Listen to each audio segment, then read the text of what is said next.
ওম নমো ভগবতে বাসুদেবায়। হরে কৃষ্ণ, রাধে রাধে। নমস্কার দর্শক বন্ধুরা, আজ শ্রাবণ পুত্রদা একাদশী বা পবিত্রারোপণী একাদশী। শ্রবণ করুন এই একাদশীর ব্রত কথা ও মাহাত্ম্য। একদিন মহারাজ যুধিষ্ঠির ভগবান শ্রীকৃষ্ণকে জিজ্ঞাসা করলেন, হে প্রভু, শ্রাবণ মাসে শুক্লপক্ষের একাদশীর কি নাম তা কৃপা করে আমাকে বলুন। শ্রীকৃষ্ণ বললেন, হে মহারাজ, এখন আমি সেই পবিত্র ব্রত মাহাত্ম্য বর্ণনা করছি। মনোযোগ দিয়ে তা শ্রবণ করুন, যা শোনা মাত্রই বাজপেয় যজ্ঞের ফল লাভ হয়। প্রাচীনকালে দাপর যুগের শুরুতে মহিজিৎ নামে এক বিখ্যাত রাজা ছিলেন। তিনি মাহিষ্মতি নগরে রাজত্ব করতেন। কিন্তু দুঃখের বিষয় এই যে তার মনে বিন্দুমাত্র সুখ শান্তি কিছুই ছিল না। কেননা তিনি ছিলেন অপুত্রক। পুত্রহীনের ইহলোক পরলোক কোথাও সুখ হয় না। এইরূপ চিন্তা করতে করতে বহুদিন কেটে গেল, কিন্তু তবুও পুত্রমুখ দর্শনে রাজা বঞ্চিতই রইলেন। নিজেকে অত্যন্ত দুর্ভাগা মনে করে রাজা চিন্তাগ্রস্ত হলেন। প্রজাদের সামনে গিয়ে বলতে লাগলেন, হে প্রজাবৃন্দ, তোমরা শোনো, আমি এই জন্মে তো কোনো পাপ কাজ করিনি, অন্যায়ভাবে আমার রাজকোষ বৃদ্ধি করিনি, ব্রাহ্মণ বা দেবতাদের সম্পদ কখনো হরণ করিনি, গ্রহণ করিনি। উপরন্তু প্রজাদেরকে পুত্রের মতো পালন করেছি, ধর্ম অনুযায়ী পৃথিবী শাসন করেছি, দুষ্টদের যথানুরূপ দণ্ড দিয়েছি, সজ্জন ব্যক্তিদের যথাযোগ্য সম্মান করতেও কখনো অবহেলা করিনি।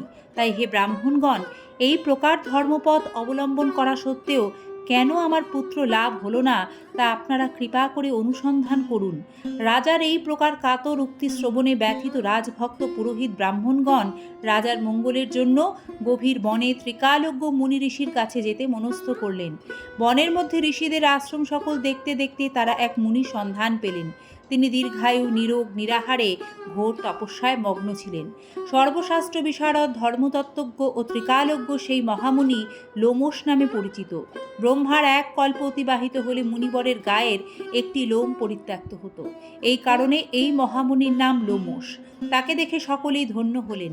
তারা পরস্পর বলতে লাগলেন যে আমাদের বহু জন্মের সৌভাগ্যের ফলে আজ আমরা এই মুনিবরের সাক্ষাৎ লাভ করলাম। তারপর ঋষিবর তাদের সম্বোধন করে বললেন, কি কারণে আপনারা এখানে এসেছেন এবং কেনই বা আমার এত প্রশংসা করছেন তা স্পষ্ট করে বলুন। আপনাদের যাতে মঙ্গল হয় আমি নিশ্চয়ই তার চেষ্টা করব। ব্রাহ্মণরা বললেন, হে ঋষিবর, আমরা যে উদ্দেশ্যে এখানে এসেছি আপনি কৃপা করে তা শুনুন। এ পৃথিবীতে আপনার মতো শ্রেষ্ঠ ব্যক্তি আর কোথাও নেই। মহিজিৎ নামে এক রাজা নিঃসন্তান হওয়ায় অতি দুঃখে দিন যাপন করছেন।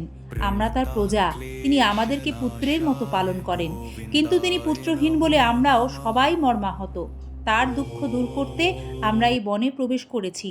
হে ব্রাহ্মণ শ্রেষ্ঠ, রাজা যাতে পুত্রের মুখ দর্শন করতে পারেন, কৃপা করে তার কোনো একটি উপায় আমাদের বলুন। তাদের কথা শুনে মুনিবর ধ্যানমগ্ন হলেন। কিছু সময় পরে রাজার পূর্বজন্ম বৃত্তান্ত বলতে লাগলেন। এই রাজা পূর্বজন্মে এক দরিদ্র বৈশ্য ছিলেন। একবার তিনি একটি অন্যায় কার্য করে ফেলেন। ব্যবসা করবার জন্য তিনি এক গ্রাম থেকে অন্য গ্রামে যাতায়াত করতেন।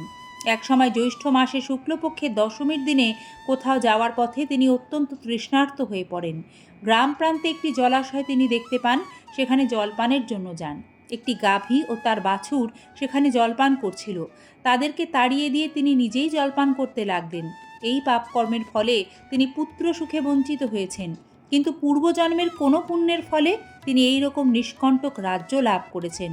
হে মুনিবর, শাস্ত্রে আছে যে পুণ্য দ্বারা পাপ ক্ষয় হয়, তাই আপনি এমন একটি পুণ্যব্রতের উপদেশ করুন যাতে তার পাপ দূর হয়, আপনার অনুগ্রহে তিনি পুত্র সন্তান লাভ করতে পারেন।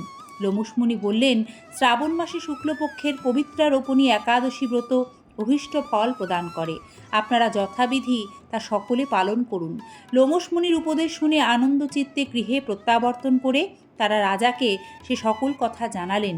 তারপর সকলে মিলে মুনির নির্দেশ অনুসারে ব্রত পালন করলেন। তাদের সকলের পুণ্য ফল রাজাকে প্রদান করলেন। সেই পুণ্য প্রভাবে রাজমহিষী গর্ভবতী হলেন। উপযুক্ত সময়ে বলিষ্ঠ সর্বাঙ্গ সুন্দর এক পুত্র সন্তানের জন্ম দান করলেন। ভবিষ্যত্তর পুরাণে এই মাহাত্ম্য বর্ণিত হয়েছে। এই ব্রত মাহাত্ম্য যিনি পাঠ বা শ্রবণ করবেন তিনি সমস্ত পাপ থেকে মুক্ত হবেন এবং পুত্র সুখ ভোগ করে অবশেষে দিব্যধাম প্রাপ্ত হবেন। হরে কৃষ্ণ কৃষ্ণ কৃষ্ণ হরে হরে, হরে রাম রাম রাম হরে হরে।